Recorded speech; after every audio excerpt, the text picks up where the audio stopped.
they did know it was being recorded, so they've all been trying to be extra careful not to clash and bang around too much. It's very steady. And how many are there playing there? Pardon? There are 6. 6 bells. And do you have any, you know, other, you do like a tag team, you rotation 6 and then another 6 come on, or is it just constantly? No. Once you're on the end of the road, you stay there till we finish. Oh wow, love that. So,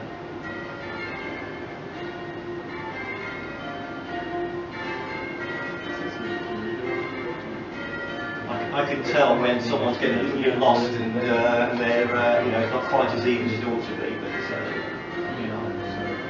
are these people far away? Let's get started anyway. So this is, you know, a really new and exciting feature for us. Is, as it were, taking our theme into much more of a performance and a much more of a current present-day context.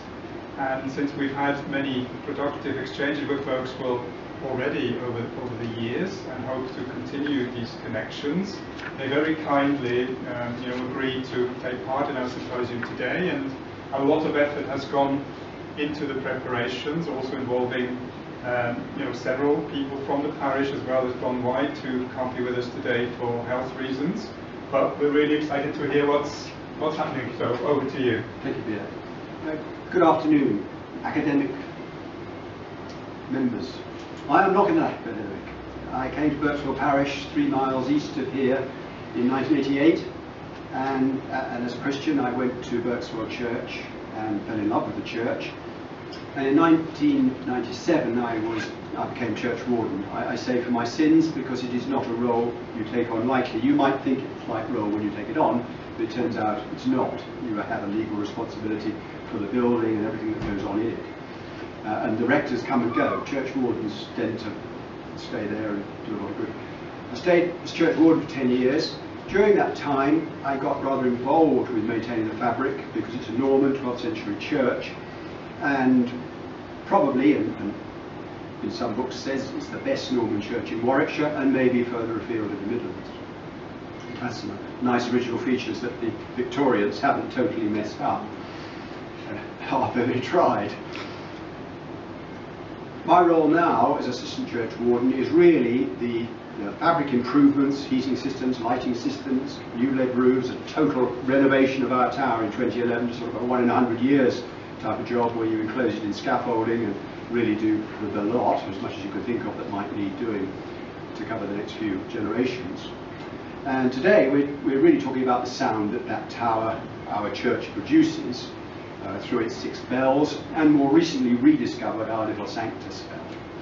And Stephen, who is our bell ringing training coordinator, has been in the parish for a few years now and has really elevated the quality of the ringing and the type of ringing that goes on from our quite magnificent set of bells. Only 6. I say only 6 because many parishes have more, although in Warwickshire that's perhaps a good number. Stephen will talk a little bit about the history of each of these bells, some of them much newer, we call them our new bells, than others. And to give him a little light relief halfway through, I'll talk a little bit about this Sanctus bell before Stephen carries on. Stephen Tibbetts.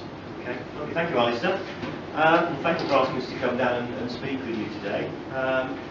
Your theme today is Parish Soundscapes, and can there be a better sound of the church bells ringing across the village green? Quite idyllic, really, isn't it? As Alastair said, we have 6 bells, and the tower here, there's a Birmingham architect, Jethro Cousins, in 1881, described this Norman style tower of massive construction, having walls 4 feet in thickness,